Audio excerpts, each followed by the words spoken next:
Okay, we have two small activities for you to do with regards to plot and pronouns this week. Goodness. The first one we're going to talk about is the plot activity. Now, if you go to your textbook and look over what is on page 46, it's going to give you the basics of what you are looking for as you do this assignment. So we've got a number of things here: exposition, rising action, climax, falling action, and resolution. So the exposition of the story is the stuff at the beginning, the introductory information, the reason for, it's basically the context setting. It's catching you up. Then the rising action is where you kind of build up some tension. And then the climax happens and all the stuff comes to a head. Think to the Velma paper where she's going swimming and learning how to swim. The conflict kind of comes to a head when she has to stand out there on that diving board, and then her dad pushes her and all of a sudden she's in the water. The falling action is what happens after the conflict is addressed. And then the resolution is how the story is ended. So with Velma's story, the resolution is how she thanks her dad for what he did. So what you're going to want to do with this exercise is read the short story Sticks and highlight the story using different colors to show the 5 plot elements in the story. So let's see. Oh goodness, this is such a mess. Okay, so here's our plot chart, and it kind of lays out each one of those different aspects of plot and then the 5-paragraph essay. So it kind of lets you look, if you're one of those folks who needs visuals, it gives you kind of a layout of how these things pertain to each other, because we are talking about 3 things that are just a little bit different. So we have that chart, and then we have the activity itself. So you'll want to download this document, and you will want to use 5 different colors, and you'll want to highlight where you see those things happening.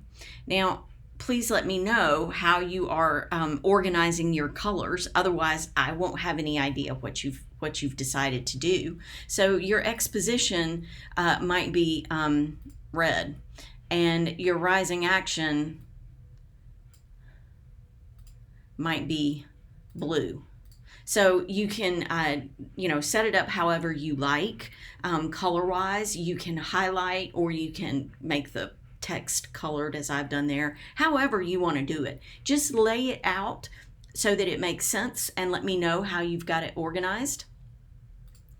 So you have that for one of the assignments.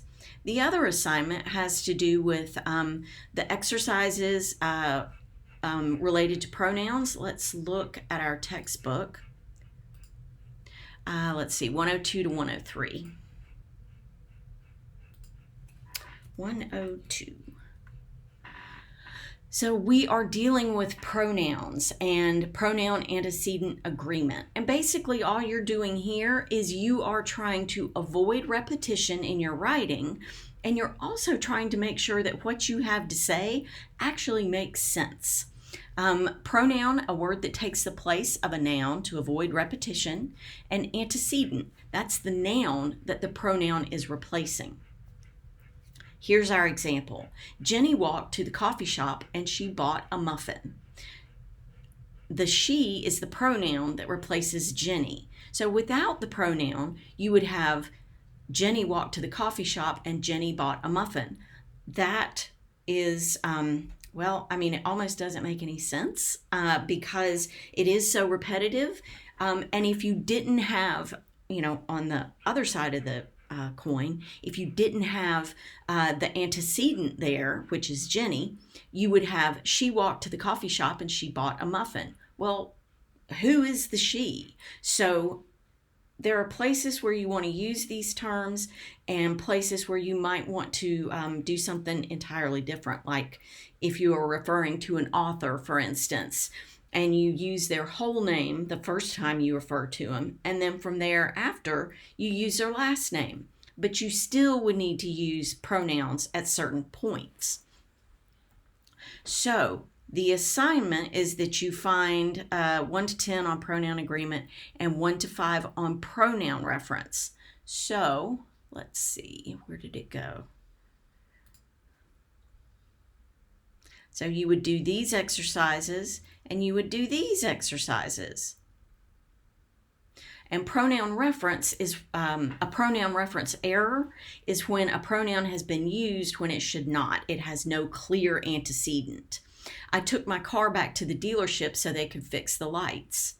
Who is they? Is it the workers in the dealership? Is it somebody that you ran into on the street who was walking in front of the dealership? Who is it that is going to be fixing the lights? Well, it's the mechanic. So in that situation, because there's no clear antecedent when you just use they, we need to know who. So it's the mechanic. So you want to do these exercises and you want to do these exercises. And I have, let's see, you can type your answers into the box provided, or you can take a picture of your work and attach it. So however you want to do this is perfectly acceptable. You can submit it as a Word document. You can submit it as a photo, however you do it. And then that will be it. So I will close by saying have a lovely Labor Day, and I will talk to you guys later on.